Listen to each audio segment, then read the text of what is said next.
So, next up was going to be Red Storm Rising. In this, we got a red box, we got a red manual. We also have we look, a red floppy disk. This is also a very obnoxious floppy disk that has a custom file system that doesn't conform to the C64 standard file system. And on top of that is encoded at a weird density. So that made it kind of hard to get these to read properly, but whatever. We also have this nice keyboard overlay that you just stick on your keyboard and tells you what all your controls are. Kind of like that. Probably hard to see that way though. Let me switch over to slightly bigger window. So almost all the keys are kind of around the outside, which makes that work quite well. My camera is crooked. I got the cord somehow. There we go.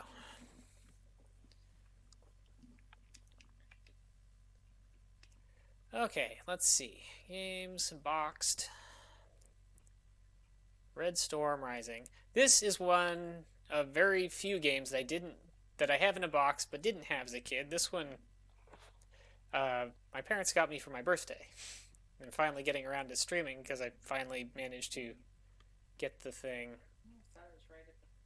imaged. Oh yeah, that's right. Because I have it in a subfolder. Because there's the front and back of the floppy disk, but you also need you also need a separate disk to save.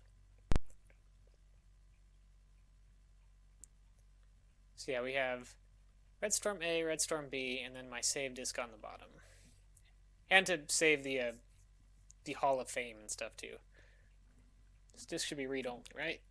Yep, this disk should be read only.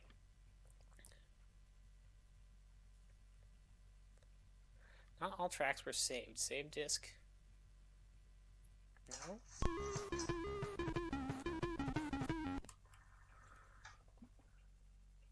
Wrecking time! Oh, come on. I guess I'll just power cycle this all the way. I forget if there's an easy way to unmount your current cartridge, but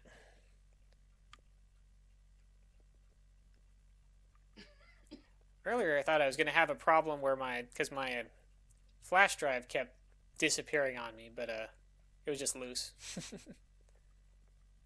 Okay, mount disk read only. That is not what it's supposed to look like.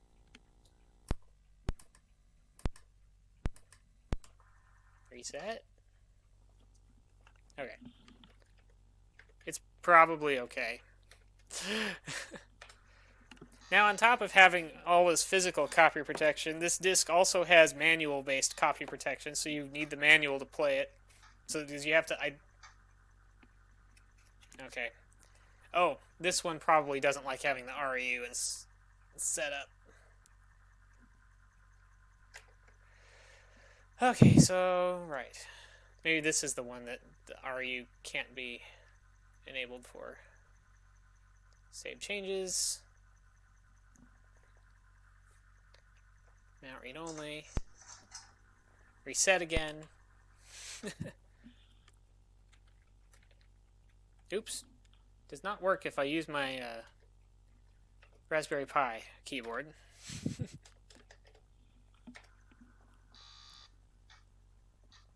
There we go. Wait a minute. Because I started typing on the... Since I started typing load, it jumped to a different scene on OBS in that. So you weren't seeing what was going on. But anyway, now you have this red screen, although maybe it looks more brown. Okay, that's not right. I swear that I did test this before. But it's definitely being cantankerous now. Okay, cartridge settings, all disabled. Red Storm A. Mount read only.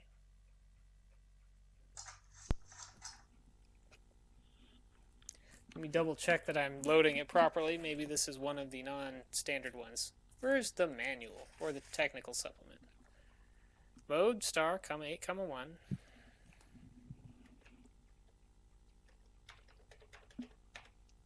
Illegal quantity error. Okay.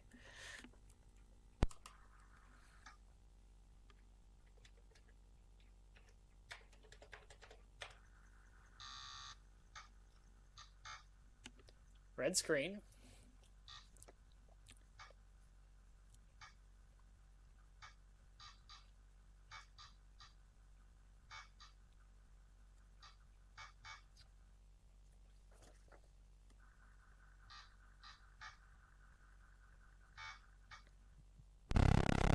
There we go. I don't know. Now it's working. So yeah, this is a World War III submarine simulator. It has actually a few different eras where you could put World War III. Gives you some different options for what submarines you'll have available. See, when did this game come out? Let's see, Red Storm Rising. Oh, I guess I didn't look that up yet. It probably says somewhere on the box. 1988. Based on the book Red Storm Rising by Tom Clancy in 1986.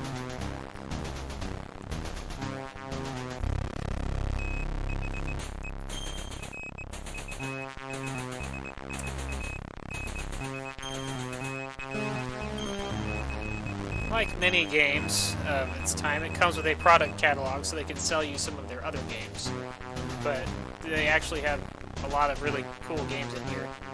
Like Gunship is one of the, and Project Stealth Fighter are probably two of the best Commodore 64 flight simulators from what I've seen in reviews and things. And then Sid Meier's Pirates, of course, is very cool. And if you want another submarine simulator, Silent Service is in here, which is a World War II, I believe, submarine simulator that I have the NES version of. And that was one that I had from back as a kid. And what is unusual is this actually has an in-game trying to sell you more great simulations from Microprose. F-19 Stealth Fighter, the high-tech jet simulator, Gunship, attack helicopter simulator, Airborne Ranger infantry action, and I don't know anything about that one, and Pirates, Caribbean Adventure. I can't remember if I've streamed any of the Pirates on my stream or not. I have like the really old DOS. I have the DOS version from GOG, and I have the boxed remake of it from. Forget if that was early 2000s. They did the remake, which was pretty good. I don't know if you remember seeing it on stream at all or not, but. And into our story. Islamic religious radicals sabotage Russia's huge oil refinery complex at some Russian name in Siberia. This destroys 1/3 of, I forget. In emergency session, the leaders of Russia decide to attack and capture the oil fields of the Middle East, but this would lead to an overwhelming counterattack by NATO. Therefore, they strike first in Europe, neutralizing NATO with a surprise attack. A bomb explodes in the Kremlin, not the work of Western terrorists, but the climax of a Soviet campaign to confuse the NATO alliance on the eve of their surprise attack.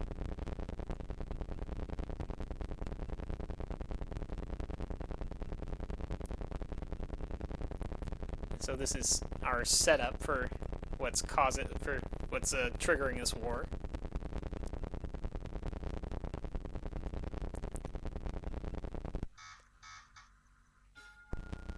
Within weeks, the Red Army rolls across Germany.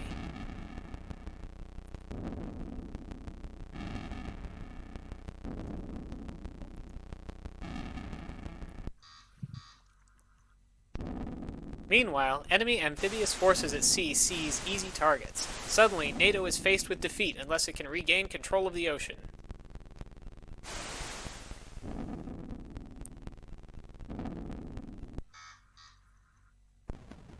Your skill as captain of a nuclear submarine can turn defeat to victory, as you set out to fight the deadliest war mankind has even known.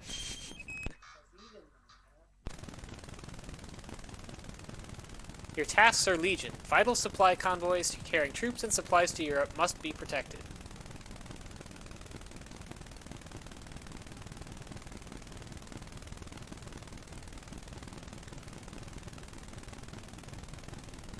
Wonder if that helicopter had a dipping sonar. It was dipping a sonar to look for subs. From the depths, you can strike unseen against enemy surface ships.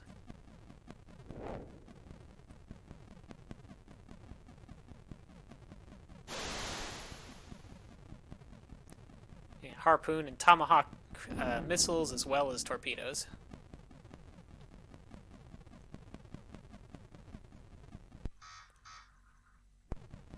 Beneath the frozen Arctic wastes, you may be locked in a life-and-death struggle with another ultra-modern submarine warrior.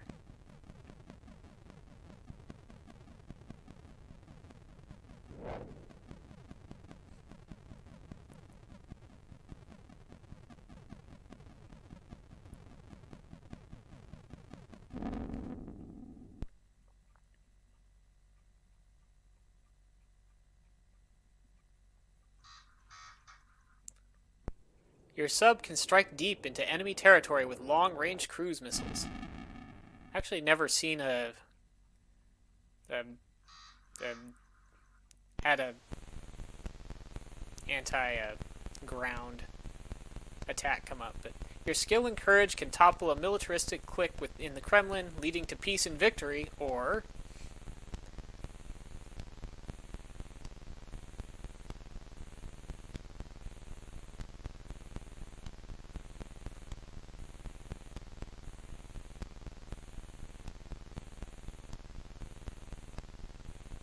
here we have a longer scene with less text. Your failures could mean the destruction of NATO and the defeat of America.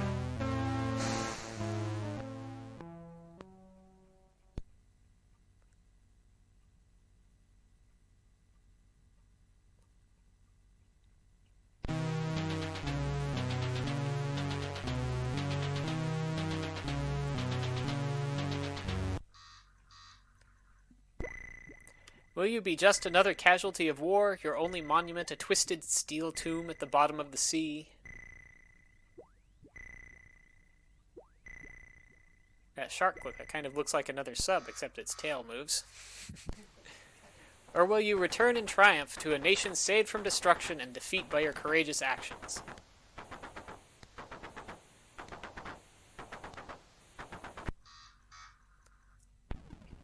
Now you can find out with the Microprose simulation of Tom Clancy's bestseller.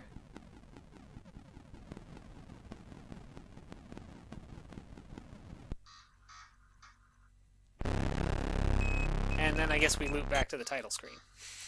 Red Storm Rising. Okay, let's start a new game. Is this the right joystick? It is. Okay. Right, we get to pick our year. The default is 1988. Where we have Tomahawk missiles. We don't have access to the Seawolf submarines unless we go up to 1996. I think they are maybe a little less interesting than because they are just better for the most part. They have like 8 torpedo tubes that can also be used for missiles. They don't have the vertical launch missiles that the Los Angeles class does, but also their torpedo tubes are extra large, which lets their torpedoes swim out, so it doesn't make extra noise when you launch a torpedo. So they're more stealthy. Also, they have better torpedoes. I forget what else it is that makes them better, but... Oh, and they can fire at helicopters with missiles off the periscope. If for some reason you wound up in a situation where that was relevant. So I'm going to go with 1988. I'll just use an improved Los Angeles class attack sub. Oh, but first we have to do our warship identification test. And so I have to look in the pretty beefy manual, actually. This thing is 108 pages, so that's pretty a lot. It's a black and white manual, but it does have some helpful diagrams, shows you the medals that you can acquire, or be awarded with, rather, and has a lot of information about everything to do with all of these subs, how the simulation works, and how to play it and how to succeed at it. A map of the theater, which helps when they tell you that, you know, something is launching out of a particular port, because the map only has the in-game map only has so much that you can see. But one of the things that you have to look at all the time whenever you start it is this warship identification test. So, obviously that's a submarine, so let's look at the submarine section here.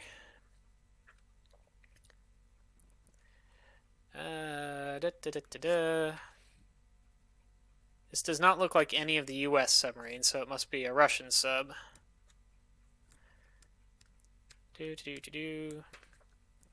Okay, it's not a Typhoon. Don't think it's a Delta 4 or a Delta 3. It doesn't really look like an Oscar either. It looks most like this Charlie 2, I think, so far. Or an Alpha. I think it looks most like an Alpha now that I'm looking at the Alpha. Yeah, I'm pretty sure this is an Alpha.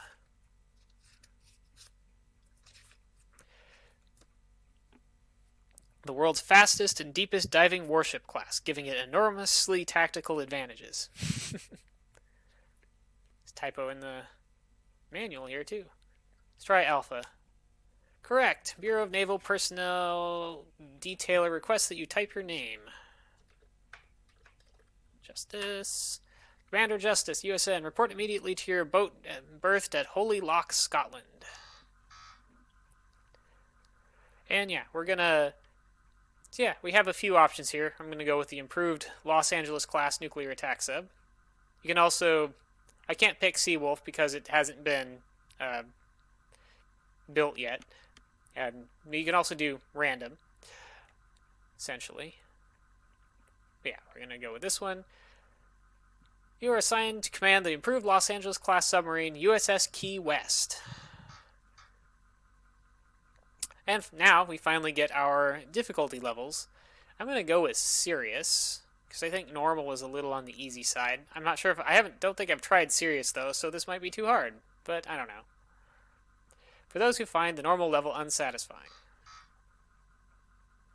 Now we can do training actions, battle simulations, or we can do Red Storm Rising, the actual war, which is what I'm going to do. And then we basically have this series of cutscenes that we kind of saw at the beginning already, so I'm going to skip through it. Or at least skip through part of it. This we didn't see. To conceal these war plans, the Soviets use a maskirovka of deception. The Russian Navy deactivates some older ballistic missile subs by pouring concrete into the missile tubes. Peace activists and journalists hail these initiatives. Maskirovka?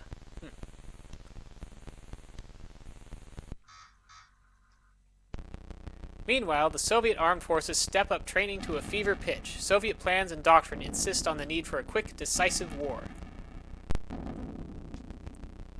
See, I guess this is different than the, ad. Masking in Russian. Slothy Sunday says that word means masking in Russian. As a climax to months of duplicity, KGB agents plant a bomb in the Kremlin itself, killing 7 visiting school children. Soviet propaganda blames West German terrorists for the atrocity.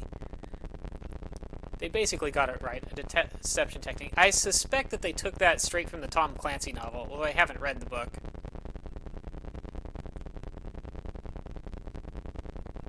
Or took it from that in some way. Amid rising world tensions, NATO armed forces move to maximum alert status. All nuclear attack submarines put to sea, ready for a war that appears to be inevitable. Yeah, Slothy Sunday, Rayburst is over there right now. That's why I... Alright, now, insert side 2.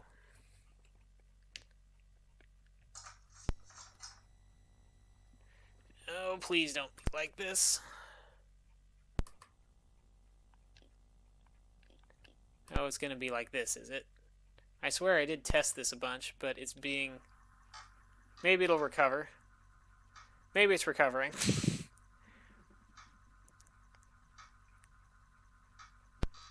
Stand by for satellite downlink.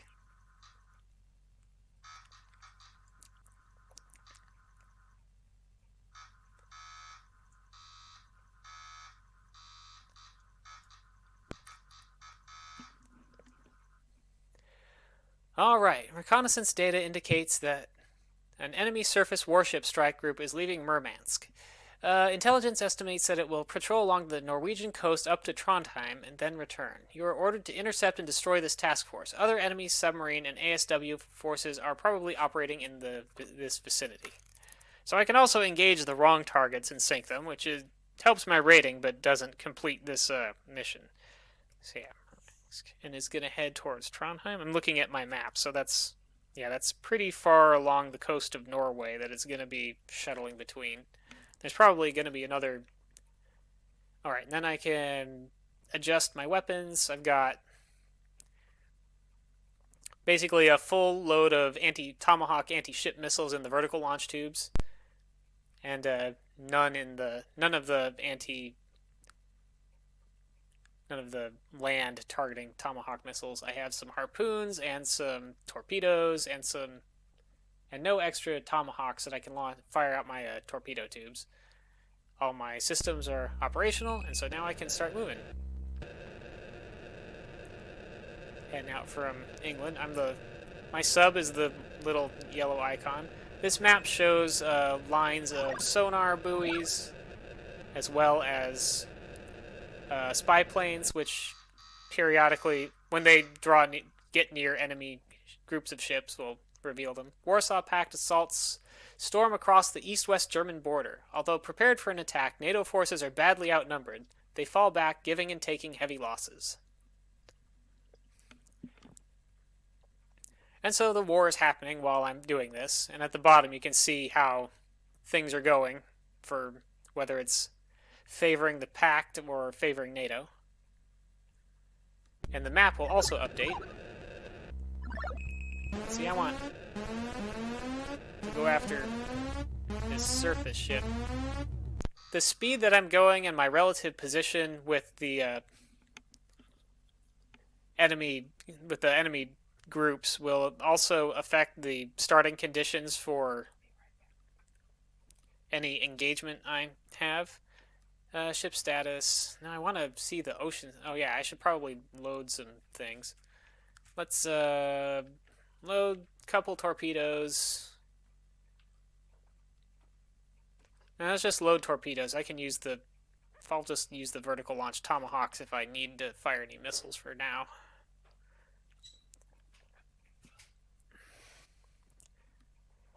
So yeah, navigation shows open water. They're bearing 78 degrees. I thought it told me what my depth was. Maybe it does that in a minute here. Anyway, general quarters. Oh, computer log? I don't know. Prepare for battle. And back to side 1.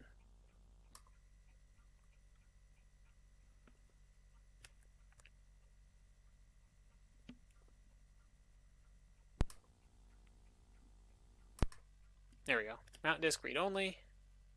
Opening disk file failed.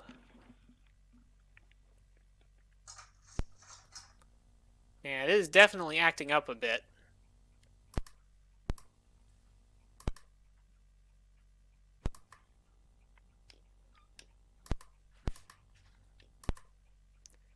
Don't know if I need to adjust the timings on this thing or what.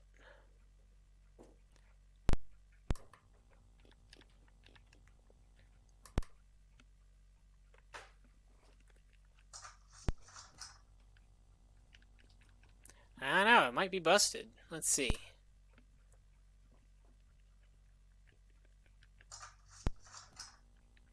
Yeah, it's not wanting to keep going now.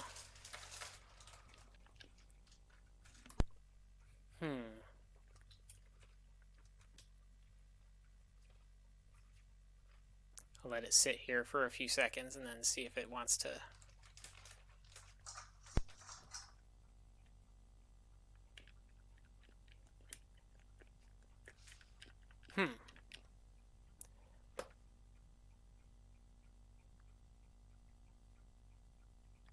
Well, might have to try. I'll try one more time tonight at least, and then see if I can.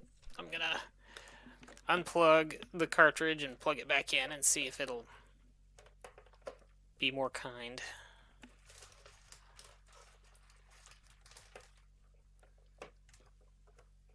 It is kind of loose in the cartridge slot. Don't know why exactly, but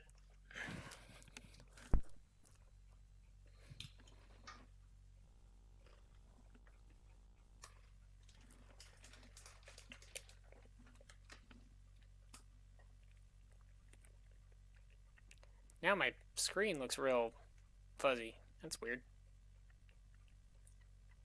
Discs, games, Red Storm.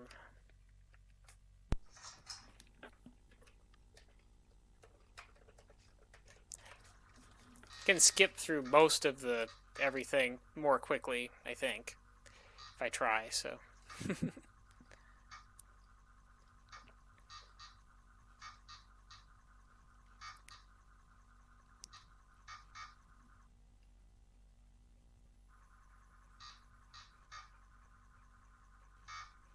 See if it works better this time. At least it started up better this time. Got it started up on the first try. Be nice if my display was a little sharper. Not sure what's up with that. 1988.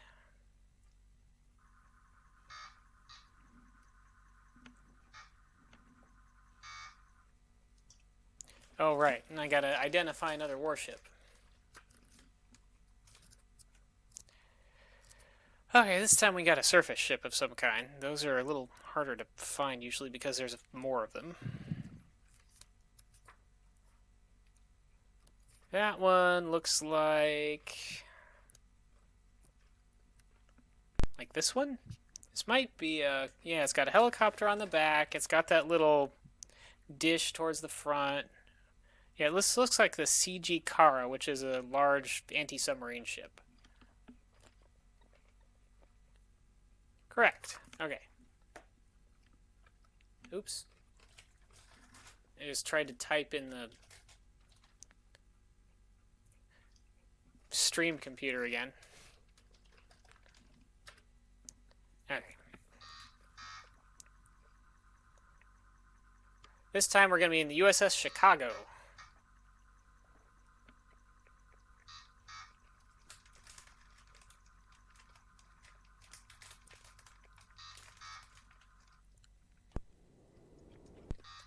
Skip through all this.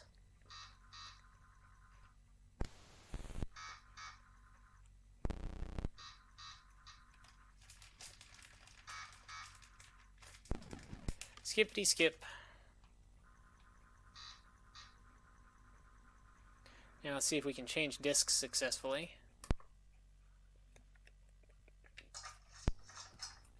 So far so good. Not sure why the screen border color changed, but other than that.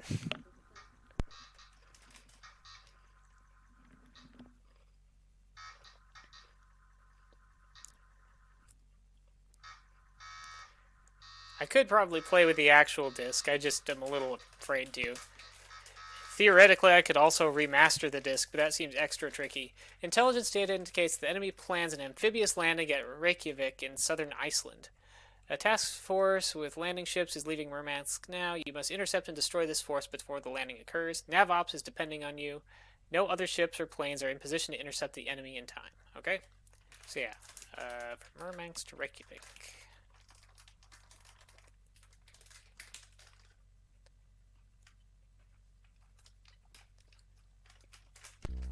Report. Okay, we got planes that are seeing two ships, or two groups with surface ships. So I'll see which ones are heading for Iceland. Okay, and both of them have crossed that bunch of sonar buoys we have. This is the same thing that happens at the beginning every time, I think. Yeah, I can see red starting to stream across the map there. Looks like I'm going to have to engage them in the ice. Assuming I'm even headed for the right one.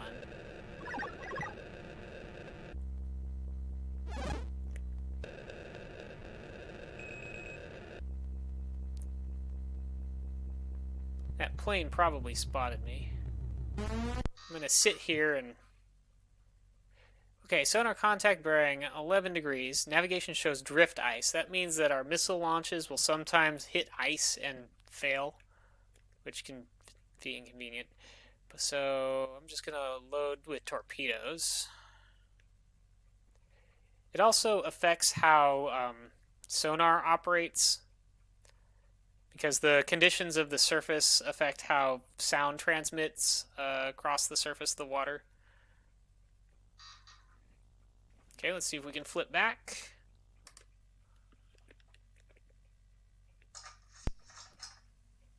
There we go. Okay, we get to actually do an engagement then.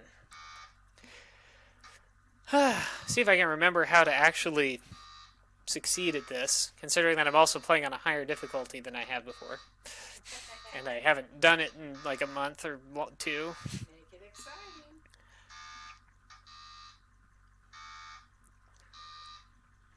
Okay, our heading 123, they're at 11 degrees, so I'll probably want to turn that way. And we are fairly shallow and fairly slow. So we should be able to hear them better than they can hear us.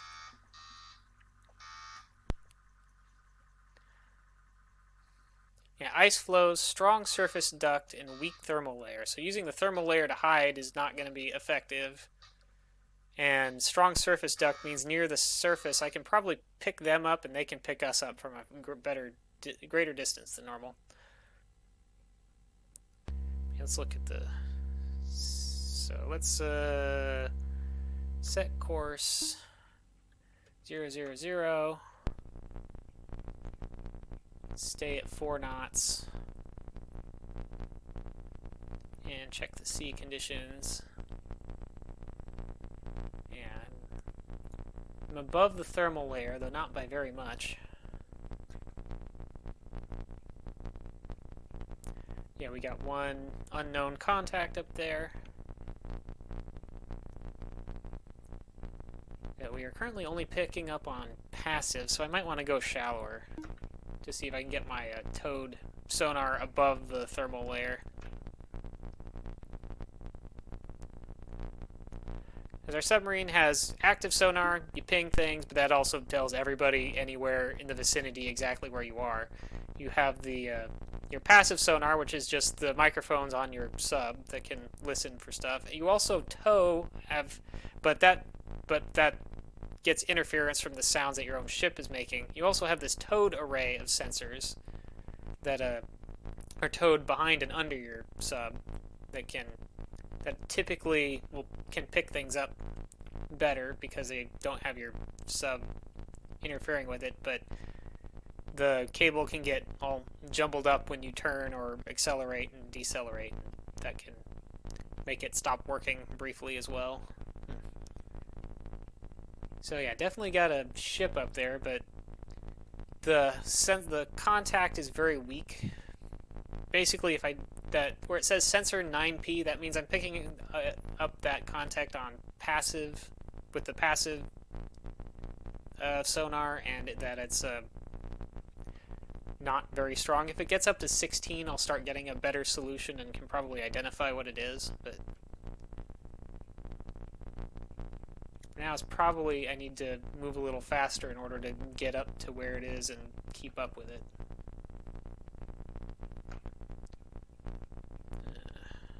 150, go back. Not quite so shallow. I also have a radar on my periscope, but like my like active sonar, if I start using active radar, I'll be giving away my position and everything. I believe I can also pick up radar signals from the other ships passively, but still, if my periscope is up there, then they can detect me with their radar. So I want to avoid that.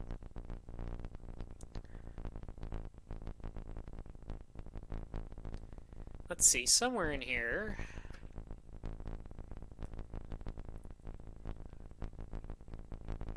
Yeah, I should be in a pretty good place to pick up noise. Not, though, getting much.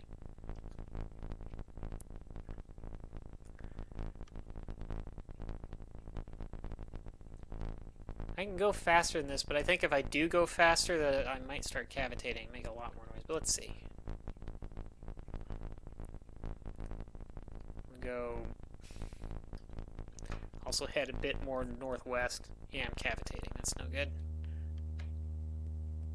Then I can't hear anything, and I'm a lot louder. Let's see. Compare sonar. Acoustic signature.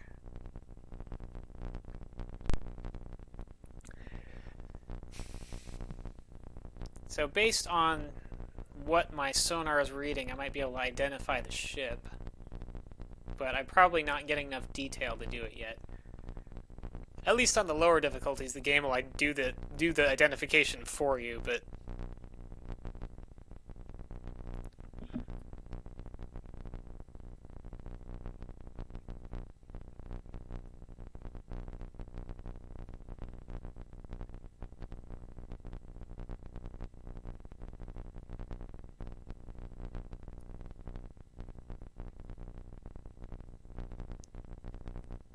yeah, I'm not really.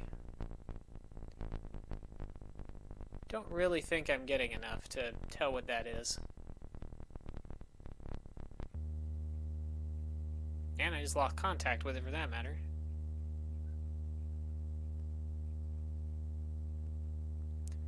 Could go deep and a lot faster and try to get over there. A little closer. Or at least below the thermal layer. Let's go down to like 350 and then go fast.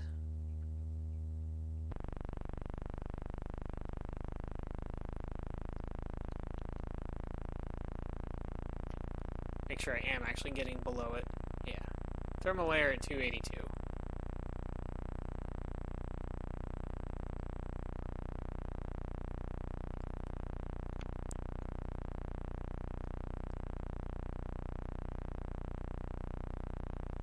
So in the upper right, we have a number indicating how much noise we're making, and we're making quite a lot, but it's probably fine at the distance we are for now.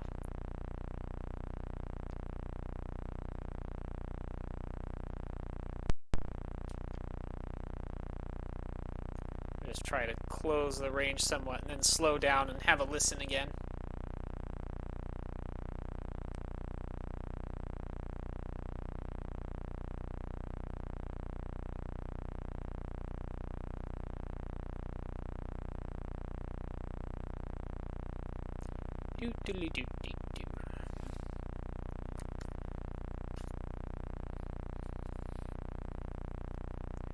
So yeah, towed array works best at 5 knots. Longer range than active or passive in most sonar in most conditions.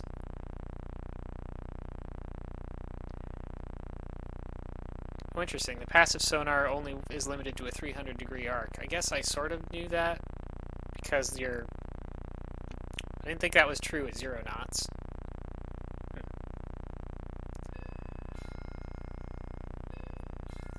I guess I'm not really picking up anything with the towed array. I could just go to speed 0 and see if I get a better fix with my passive.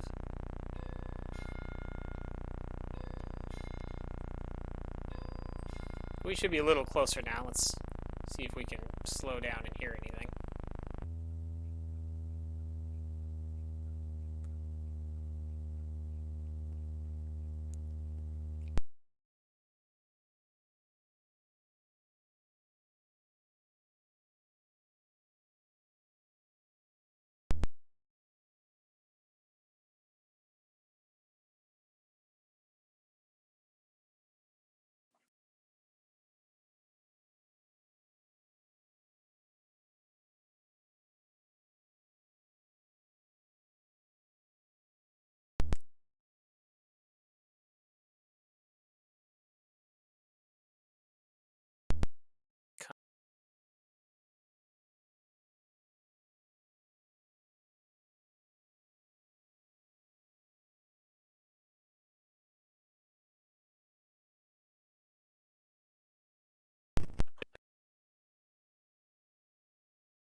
let's see. Let's look at our compare sonar.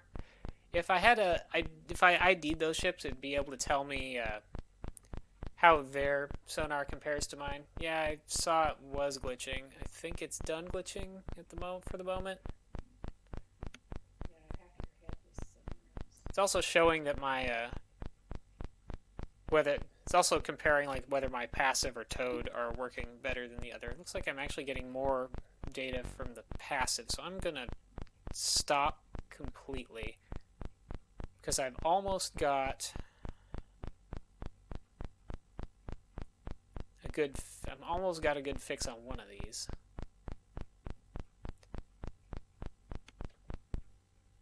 Let me cycle through the contacts. Okay, one of them's identified as a Kirov. And I'm getting and there's an Udaloy. And now it's showing next to where it says sensor 16P. Now it's showing, to the right of that, it's showing how I should be reading on their sonar, since I know what sort of ship it is and what their sonar capability is.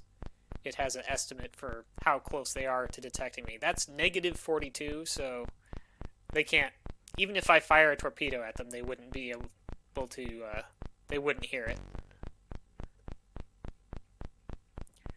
But there are also a couple other ships that I haven't got a fix on, or contacts. I'm not even sure if one of those I don't even know whether it's a ship or a submarine yet. But oh, and also I've worked out their speed, which is faster than I'm going right now.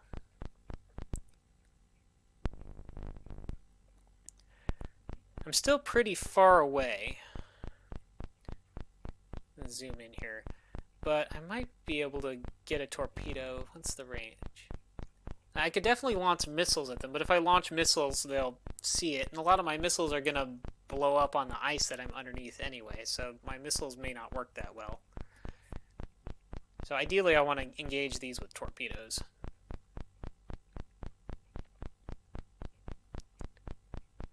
Actually, it looks like one of those contacts is heading my way. It's hard to tell, though, because that's I don't have a good fix on that contact at all. So I don't really know how far away it is. Let's see what this unknown contact is. Yeah, solution is real poor. I'm just getting a little bit from my towed sonar. Very little bit.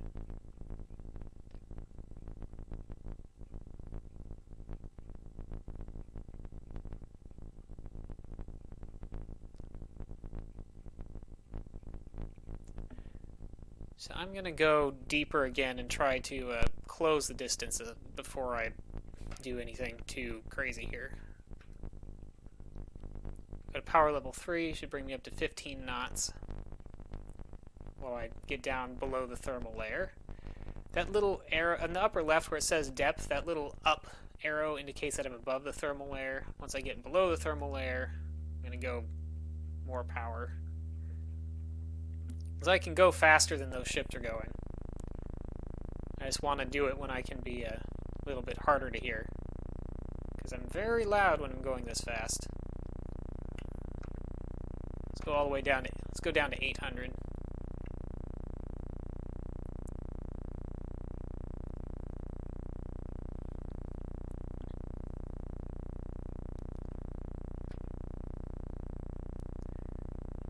I'm going through some water where it should be a little bit harder to hear too.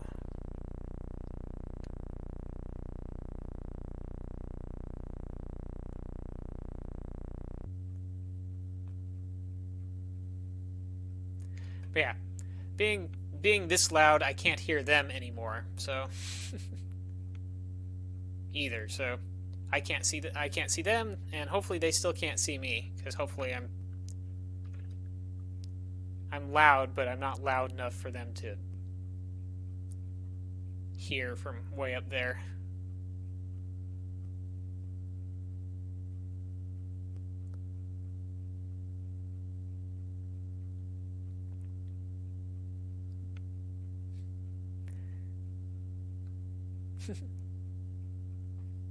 Probably not exciting enough to keep Rayburst awake yet. No, I understand what you're doing, but Well, I'm going northwest-ish, yeah. trying to get closer to those ships so that my torpedoes will be more in range. Because ideally, I want to send my torpedoes out in front of them so it will look like I'm firing from a different position than I am. Because all the anti-submarine ships will generally fire torpedoes back in the direction that they see torpedoes coming from. Now, I have wire-guided torpedoes, so as long as I don't break the wire by doing any sudden maneuvers, I can turn my torpedoes once they reach where I want them to be. Okay, let's slow down and go up.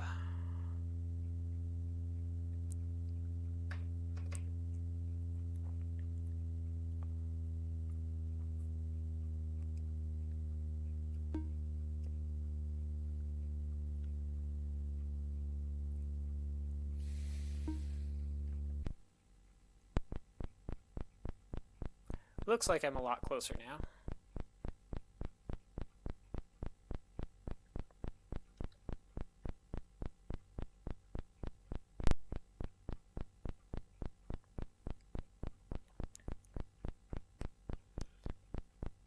Yeah, I'm a lot closer. I'm about 10,000 yards closer. Or 100,000 yards closer? 18k yards. 10,000.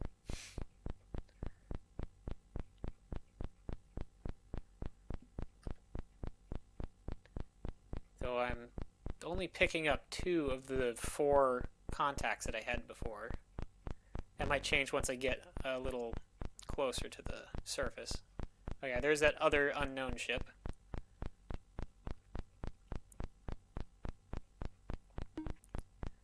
Got a pretty solid solution on the Udaloy. The Kirov is probably pretty much where it says it is too.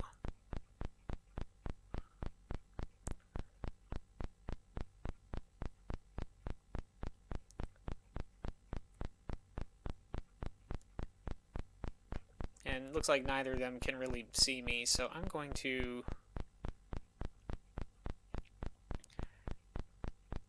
more or less try to go parallel to them. I'm a little worried about that contact that's behind me.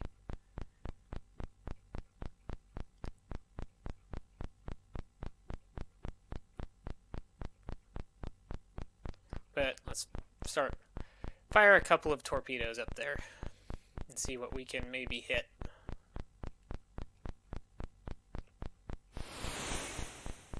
Torp A fired. Torp B fired.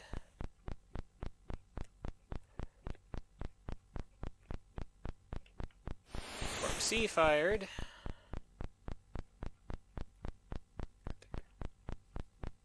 And Torp D fired. Then I'm going to reload those tubes with new torpedoes.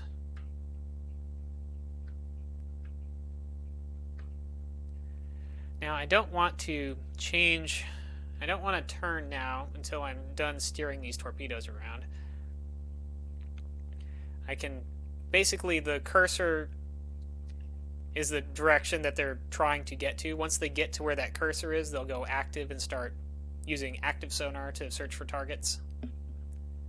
Right now they're just flying towards their programmed positions. And it keeps track of how far they have to go to get to their programmed active point and how much time they have before they run out of gas. They'll also go faster once they're active. But yeah, I'm not sure that they're fast enough to really get ahead of those ships, since I'm not ahead of them. If I was really patient, it would be smarter of me to actually go flank speed and get ahead of this group and attack them, and send torpedoes to the sides but attack them from the front. But I was not that patient. Whatever that ship is in the back, I can definitely get.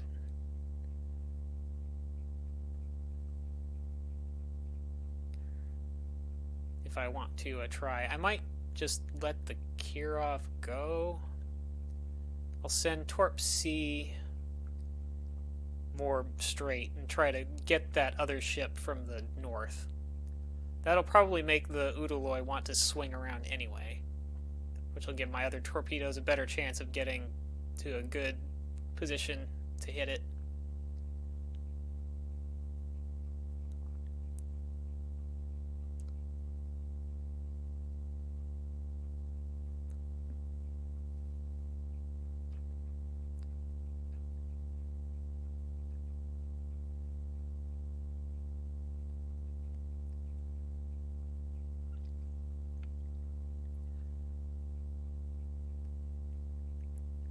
Yeah, pretty close to where it's gonna... Let's see, these are all set to search above the thermal layer, which is what I want, since I want them to hit targets on the surface. This one's set to turn left for its search pattern. I probably want it to turn right. So yeah, I'll do a right search for that.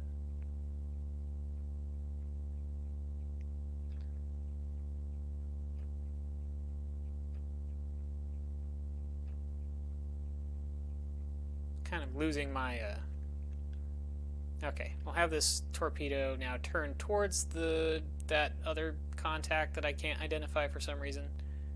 For some reason my sonar tracking of all of these has gotten a lot worse. Not sure why. Maybe I hit some water that has worse conditions.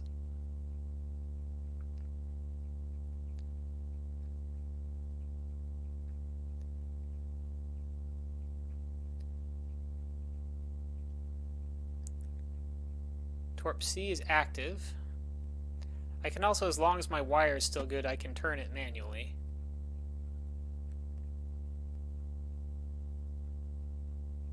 And if it actually finds something, I'll... There's something, did a ping.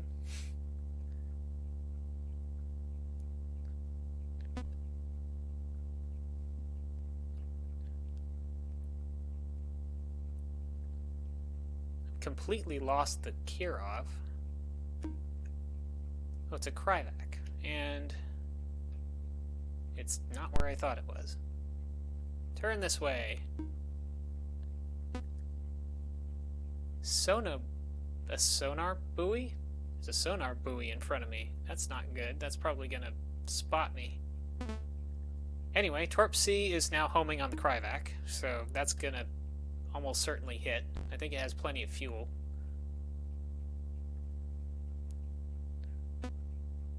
Torp B is active.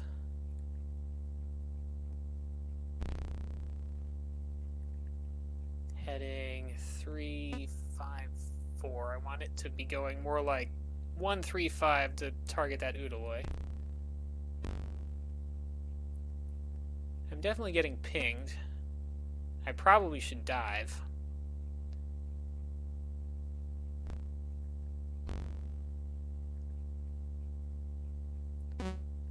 Okay, that torpedo's homing.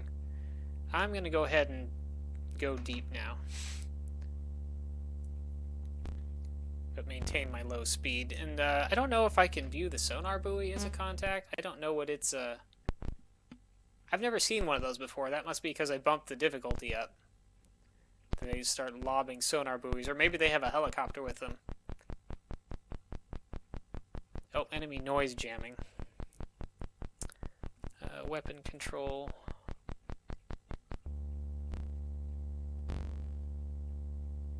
Torp B jammed. Oh, still homing though. That didn't work on it for very long. Torp C active. Still got my wire because I haven't changed direction. They've got a noisemaker out there too.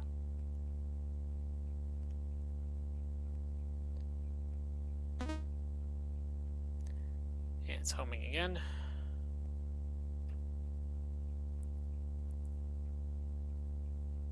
Torp D is still going. Torp A is jammed. I'm gonna pull that around. It's homing. It might not be able to catch the ship, though. They definitely seem confused as to where I am, though, because the torpedoes they are firing are not going anywhere near me. So I can live with that.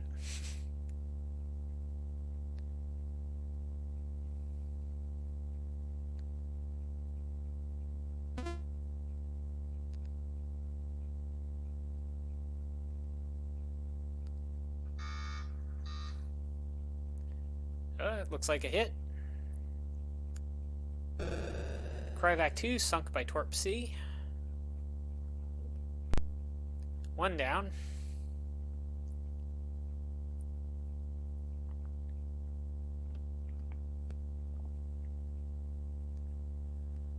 One less to worry about.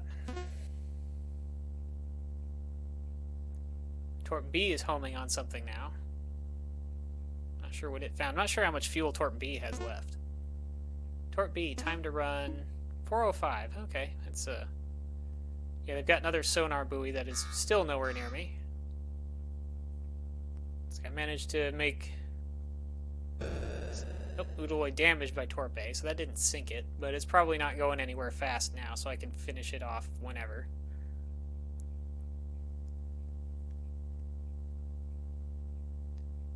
Might even have a second torpedo tracking, homing in on it now anyway.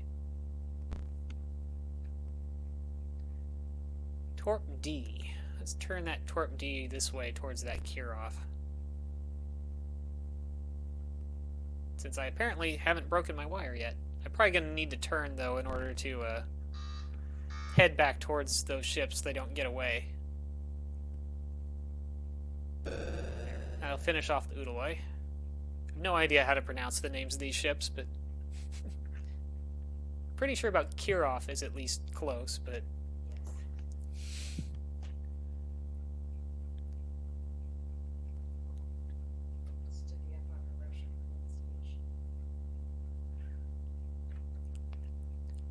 yeah, I'm sure Slothy Sunday could embarrass me as to how wrong I am on a lot of these, but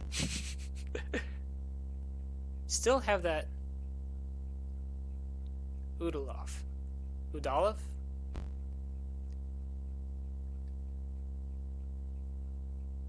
Their last names.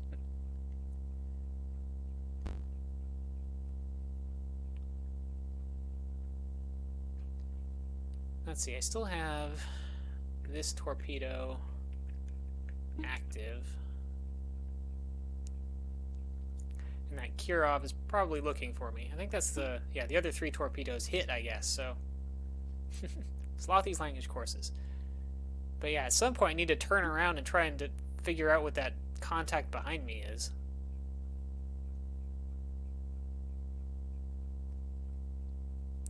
Also, they're actually firing torpedoes sort of in my general direction.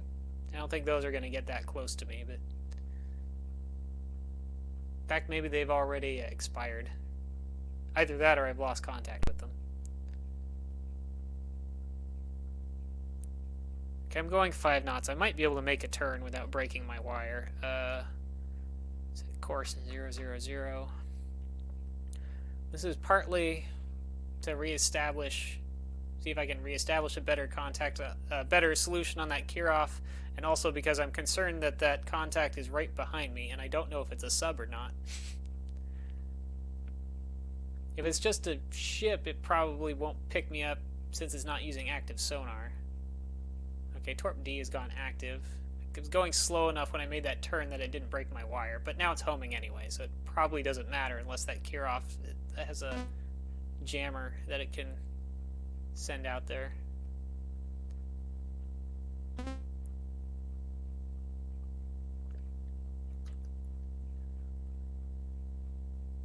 Here's my torpedo heading towards that Kirov. It is unfortunately moving away, so, and the torpedo doesn't have a whole lot of time on its propulsion left.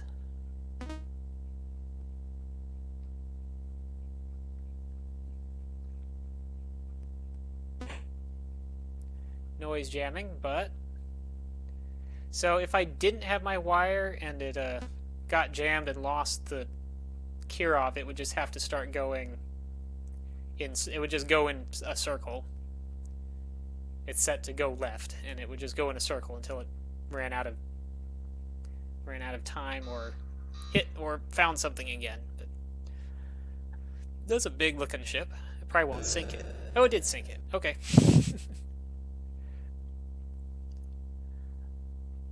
I think that's all of the contacts that I had any idea what they were. Now there's just the unknown contact. I suppose it could be something like a helicopter that I wouldn't be able to really hear from the underwater.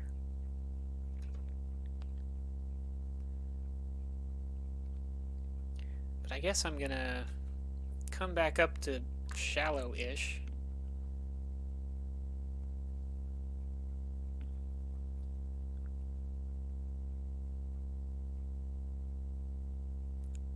There's a helicopter. I don't think I can do anything about it with a Los Angeles class sub because I don't think I have any Stinger missiles like the Seawolf does. And I wouldn't have to deal with it anyway. So you can't stay up there forever without a ship. Did you blow up its ship? Well, I blew up all of the ships that I could hear. You may. I may have. Right now I'm ascending to above the thermal layer and it's pretty slow. There's that contact again. I still don't know what it is. It's not sneaking up behind you. Well, it's not... I don't think it's any closer than it was. Not that I have a good... Although I don't really know how far away it is because my solution's only 8%. I'm going to turn towards it. Picking it up on the towed array. Barely.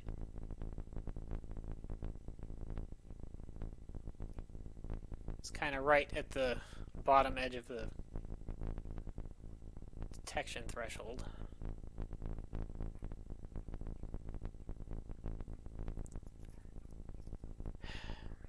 I could go up to periscope depth and see if it's on the surface and I can see it. That'd be risky if it's anything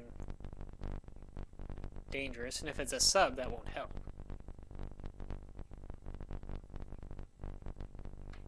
I'm gonna stop, see if my passive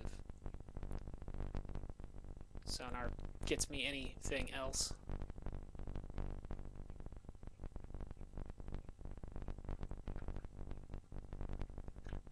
Go a little shallower.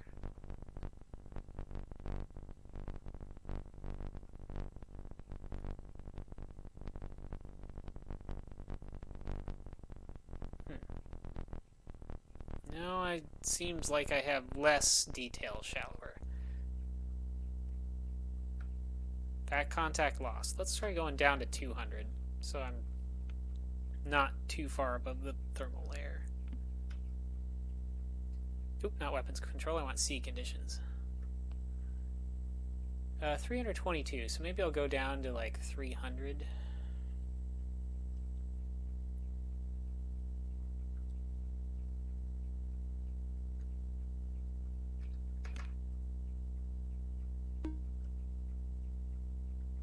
There it is again. Oh, it is a sub. But what kind of sub? That's an important question. And where is it?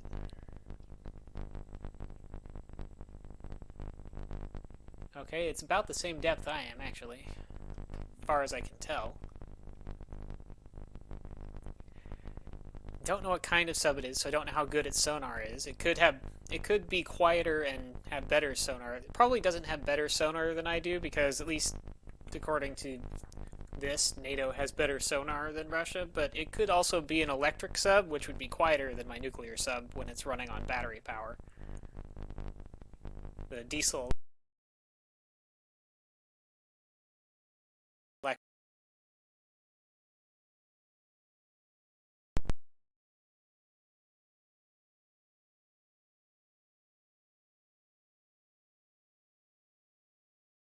because the nuclear sub, you can't just turn off a nuclear reactor. So it's going to keep making noise. It can't go all silent. 135. Course 135.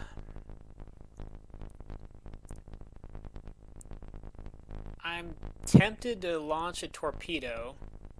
The odds are good if I do that, it will be able to hear me.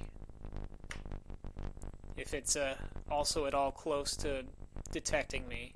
I could go below the thermal layer and then launch the torpedo and then pop back up. Because it'll have a harder time hearing me if I'm on the opposite side of the thermal from it.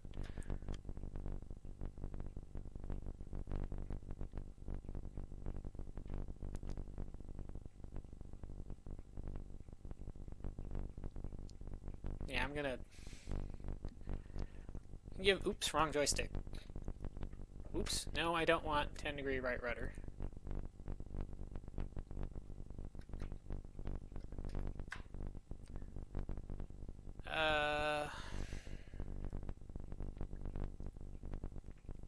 Yeah, I have a decent targeting solution on. I just don't know what kind of sub it is. I'm gonna fire a torpedo straight south pretty much and then turn it to the east. And listen to see here if I hear a launch from that sub. And bring my depth back up to 300.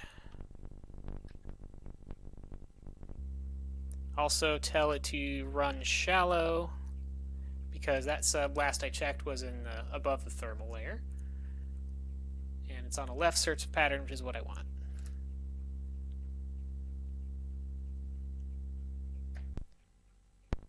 Yeah, it's still above the layer.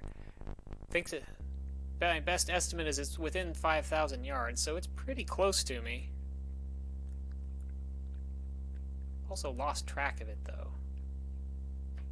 My solution is not nearly as good now.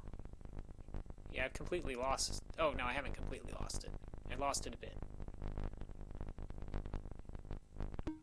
Oh, now I have a good solution. Course and speed. It's heading west. You'll go a little further south before you turn. Torpedo.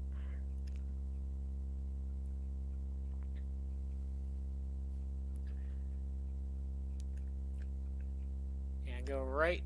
Gonna have it go active in just a couple of seconds here.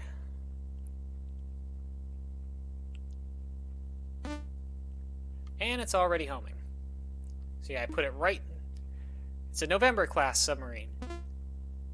And I put my torpedo right straight in front of it. So it's going to have to turn real hard and deploy a jammer if it's going to have a hope of this not happening to it. November sunk by Torp A.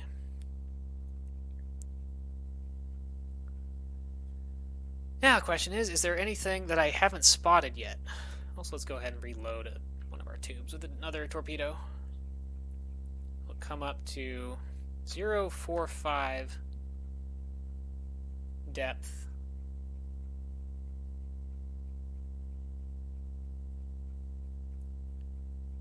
And poke our periscope out now. Since I don't hear anything. Oh, mission over. Replay? No. Enemy engaged. I sunk everything. So that's good. And good night, Thanato Games.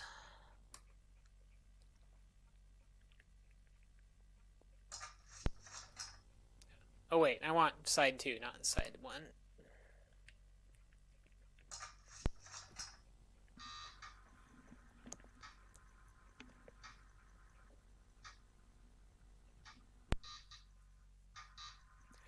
Alright, after action report.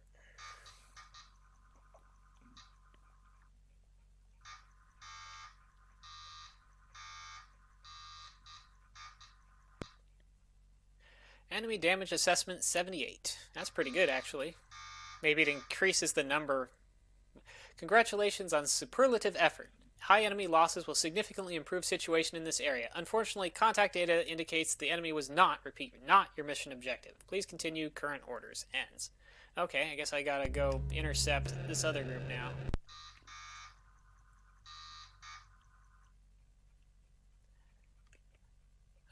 And before I do that, let's save. Because I'm intercepting this at top speed, which means I'm going to be in a more awkward position, probably.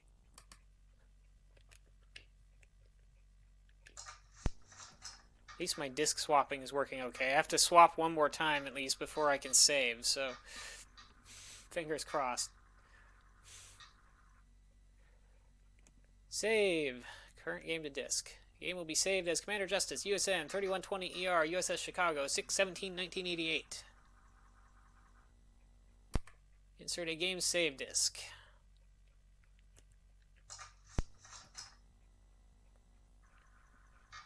Disk inserted. Go ahead.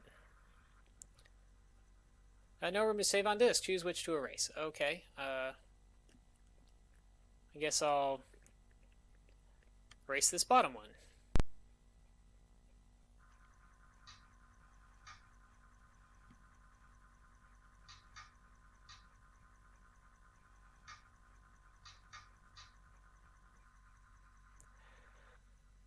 Alright, and then resume.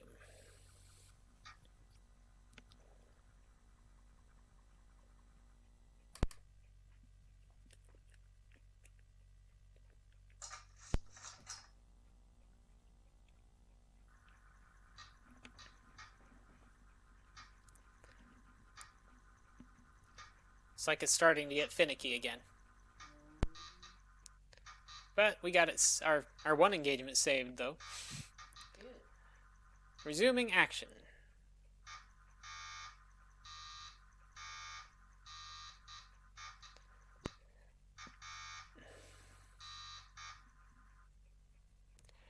Alright, report ship status. I have torpedoes loaded. All my vertical launch things are also loaded, so that's probably fine. Still have drift ice. I might try to use some missiles anyway, just because we haven't yet. Disk side 1.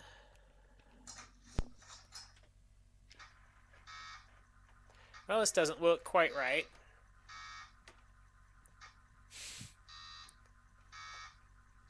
Oh, but it fixed itself. Faint sonar contact bearing 191 degrees. We're also heading 191 degrees, so I'm basically in pursuit.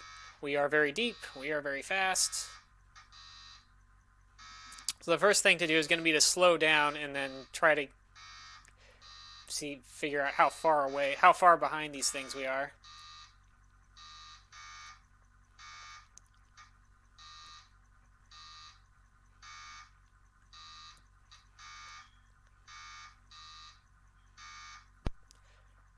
Whether they know where we are. Yeah, ice flows, strong surface duct, weak thermal layer. So if I get close to the surface, I should be able to hear pretty far. That strong surface duct means that the sound's going to carry near the surface quite well.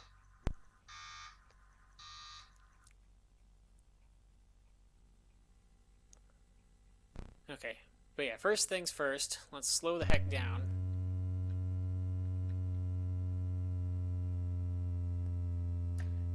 Look at our contact here.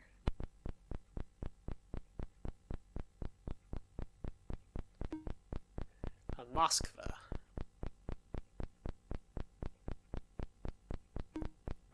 Also, yeah, everything's right on top of me, so maybe I won't be using missiles. Because there's a Kryvac 2.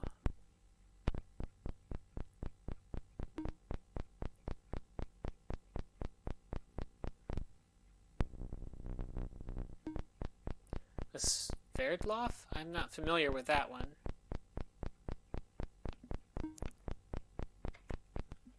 What is that? Sverdlov.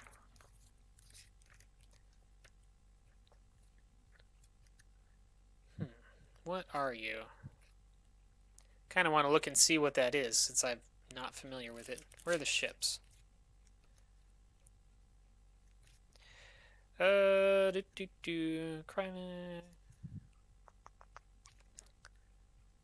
That is, oh, it's a cruiser. Russia originally finished in 1951 to 1955. These were Russia's last old-style gun warships. Huh. I guess they failed to add modern SAMs, so yeah, useful as fleet flagships and amphibious support ships. Probably not gonna want to go up on the surface. Not that I would anyway. Ah, no, not. Wrong keyboard. There we go. Yeah, these are all based on real ships that were around in the 80s. I think the Seawolf submarine wasn't out yet, but that's I'd have to have picked a near future. Yeah, there's the Mosk, but this is just the class of ships. So like in theory, it's not based on specific real ships. It's real ship types. But like in a submarine, I can't tell that I can't identify specific ships based on sonar. Just the different types of ships. The submarines might be real ship names, the ones that you are assigned to. Like I know USS Chicago is an actual nuclear submarine, although I don't know if it always assigns the correct names to the matching submarine classes. Oh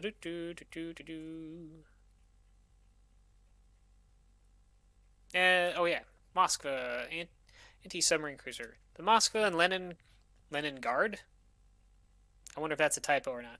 Joined the Soviet fleet in 1967 and 1968. The design is an extremely creative approach to anti-submarine warfare, where helicopters are the main armament of the ship. This was particularly effective at that time, when long-range smart ASW missiles such as the SSN-14 were just a designer's dream. Originally, Soviet strategists hoped these ships could flagship ASW groups that would find and sink American SSBNs. However, the idea was defeated by superior U.S. submarine technology and longer-range SSBN missiles. Today, both operate in the Black Sea and Mediterranean, but on exercises have operated periodically in the Atlantic. Steam propulsion.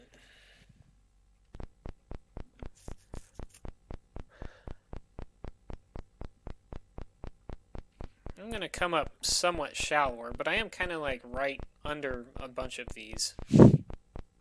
So I'm not going to get that shallow. Where's the thermal layer here?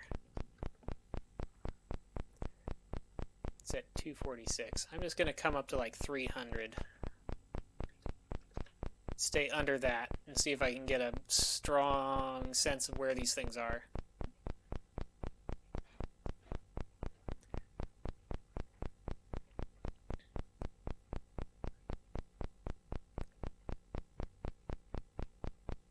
I don't really want to be this close to them when I start firing anything.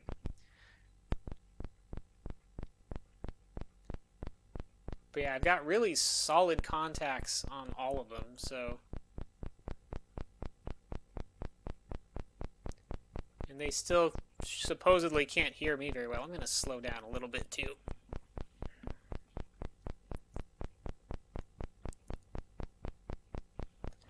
And get a little bit separated from them and then turn to go parallel with them a bit. And then I'll start firing stuff.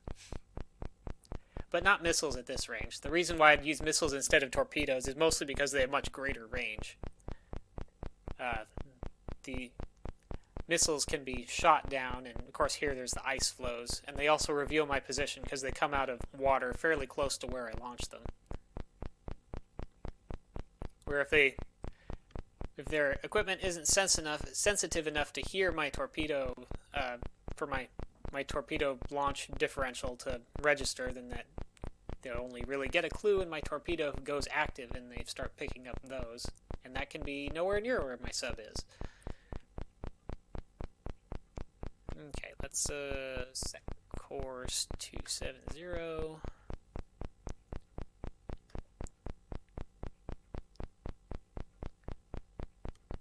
I thought there were 4 contacts. Oh yeah, that one's further south. Fine, I'll just worry about these 3. I can catch that last ship later if I have to. Fire. Fire.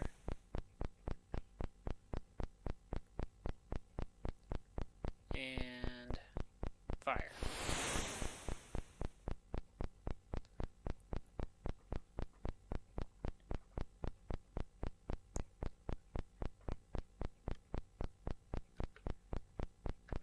A little shallower.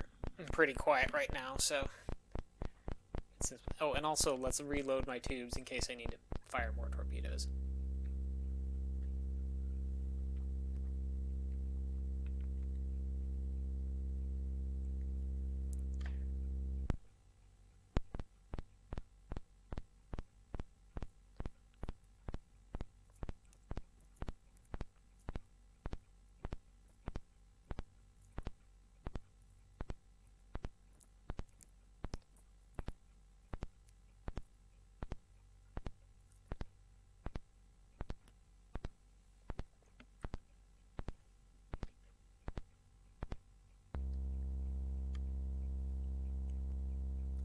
All of these need to be set to shallow.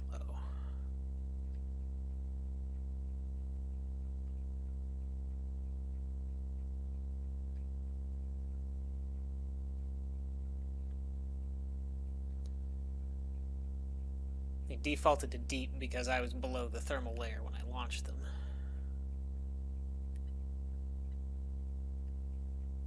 Ideally, I would have Torp C, which is the one going to the north between the Moskva and the Krivak? I have no idea. Go active first, because that'll really throw them off for where they think I might be. Well, also, if Torp B just gets onto the other side and I can get it turned around, that'll also make it look like I'm in a very weird place compared to where I actually am.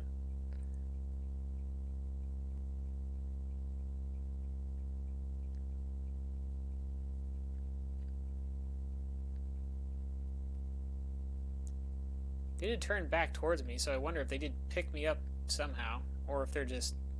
this is just a thing that they do occasionally.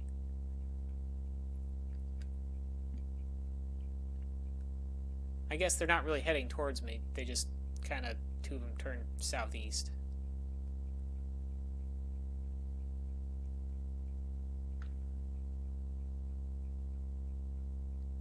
Okay, Torp B is going to go active in just a few more seconds here.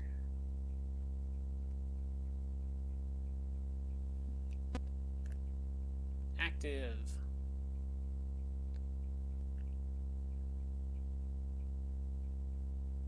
Should be homing, really. There it goes.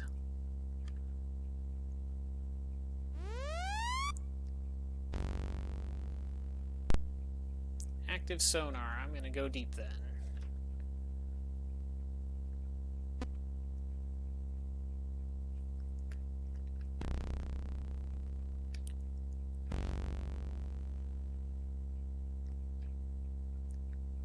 Torp C.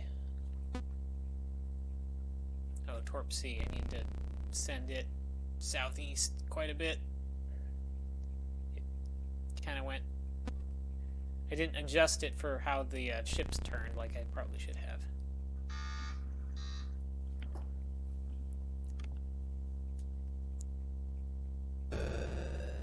Alright, sunk that one.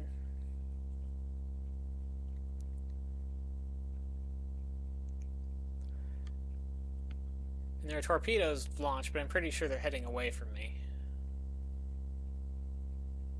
Yeah, they're heading in the wrong... That's heading in the wrong direction entirely. But that Moskva is a... its active sonar is enough to start getting an idea of my position. Or at least it was before I dropped below the thermal. Now it's showing -3, so it probably won't be able to pick me up with any real detail.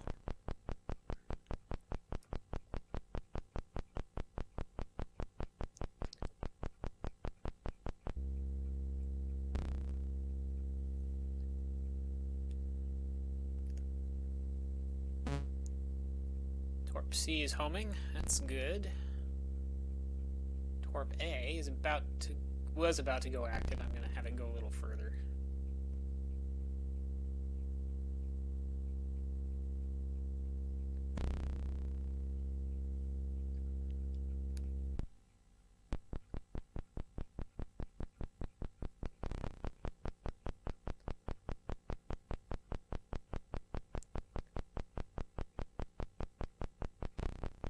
Even with active sonar, that Moskva is probably wouldn't really get a good fix on my position even if I launched a torpedo, but it would detect the torpedo. And that would probably give it a direction to fire in. Trying to jam my torpedo, I don't like that.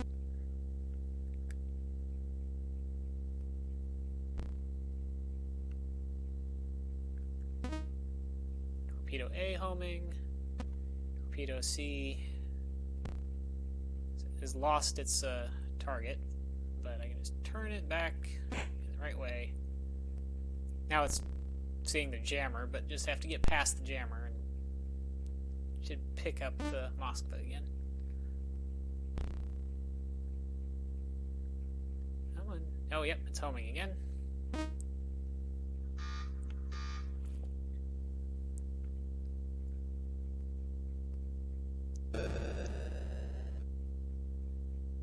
It's 2 down, 2 to go.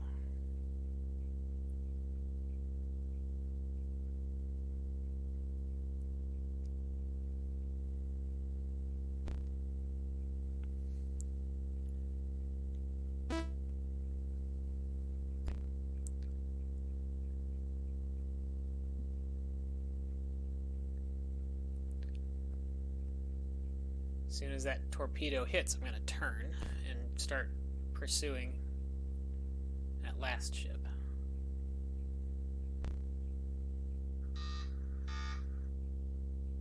Or firing another torpedo at this one if I have to.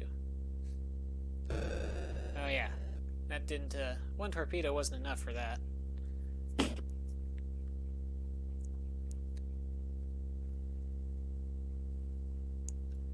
anyway, let's head 180.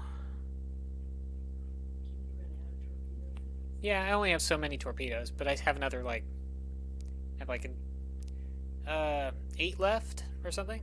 Oh, well, have fun with Pizza Tower. I was just going to finish this engagement, watch the cutscene afterwards, and save, probably. I'm sure I'm gonna wait for the cutscene.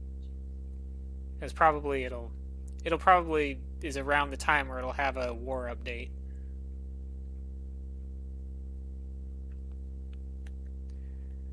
Oh, let's see. This thing.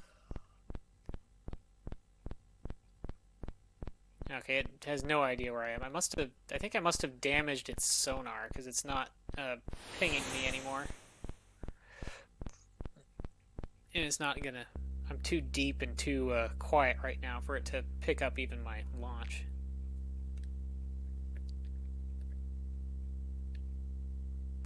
Anything shoot at you while I'm unconscious. I only saw them fire one torpedo, and it went in the opposite direction of me because that's where I had steered my torpedoes to go active, coming from the other side of the group of ships.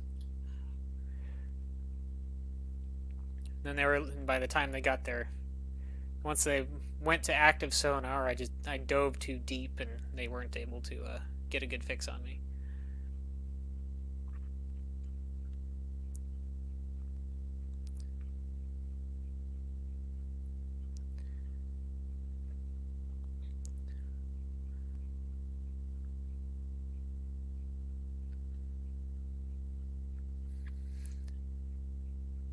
Let's load some of our harpoons. Load harpoons. Load harpoons. Hopefully some of these will not hit the ice.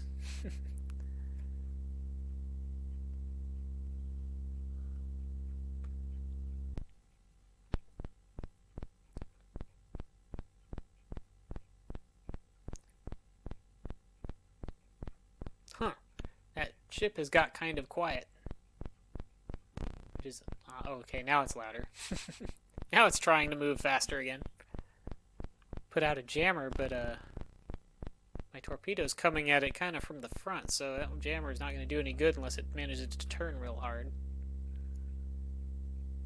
So here my torpedo's coming at it from the west, but that jammer is behind it, so it's going to... Wait, it's saying it's jammed even though the ship is closer than the jammer? That's weird. That's not how it works when I try to jam something.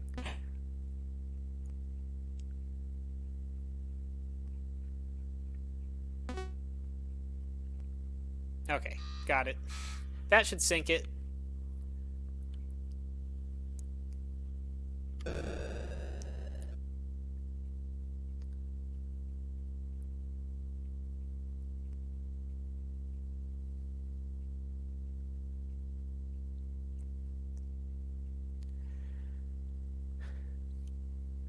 Now let's go to set depth 200 and speed up a little.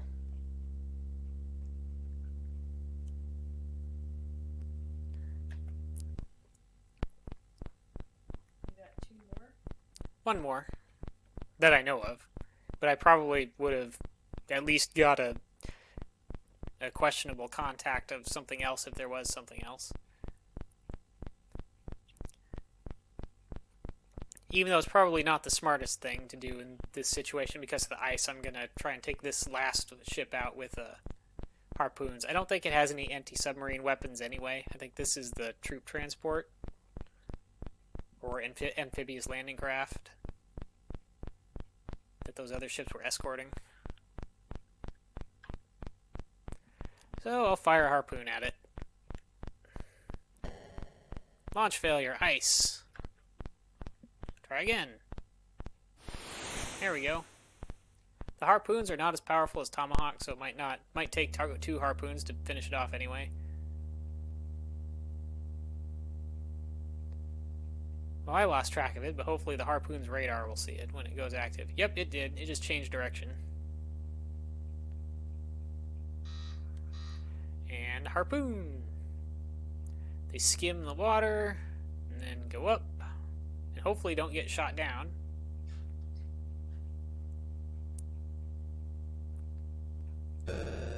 And it sunk. Most ships take 2 harpoons, it seems like, to sink. And 1 Tomahawk, but this is not as well armored, I guess. And that should do it. Should end the mission any minute.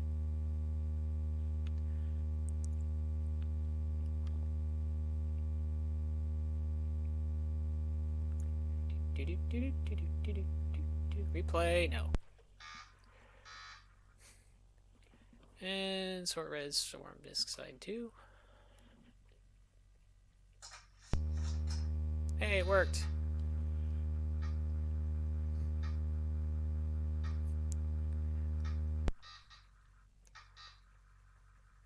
NavSatcom. So after action report. How'd we do? What'd we do?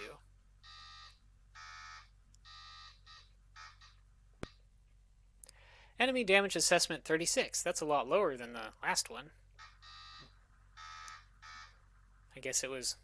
Congratulations, you completely wiped out the opposition. No survivors left the battle area. Very pleased with your performance. New orders will follow on this downlink. Congratulations from the Office of the Joint Chiefs. For your valor and heroism in the line of duty, you have been awarded the Bronze Star for Valor.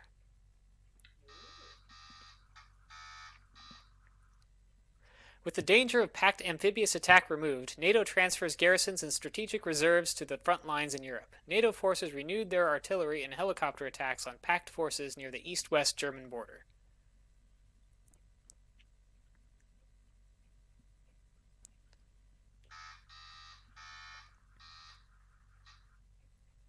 Due to recent successes, NATO naval forces are reportedly on the attack, moving into northern waters that were previously conceded to the enemy. As usual, the Pentagon refused to comment on current operations. Alright, new orders. Reconnaissance data indicates that an enemy surface warship strike group is leaving Murmansk. Intelligence estimates that it will patrol along the Norwegian coast up to Trondheim, then return. You are ordered to intercept and destroy this task force. Other enemy submarine and ASW forces are probably operating in the vicinity. And down in West Germany, the red is retreating somewhat. But I'm going to save, because it's about 9. Kind of is annoying that I have to go to side 1 in order to get to the menu that lets you save, but seems like that should be on the same side of the disk as the map screen.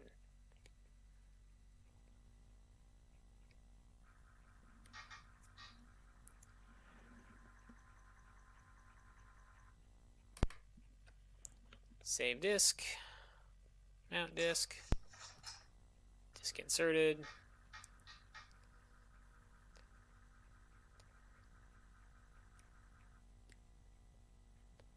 Let's erase one of these other Seawolf ones.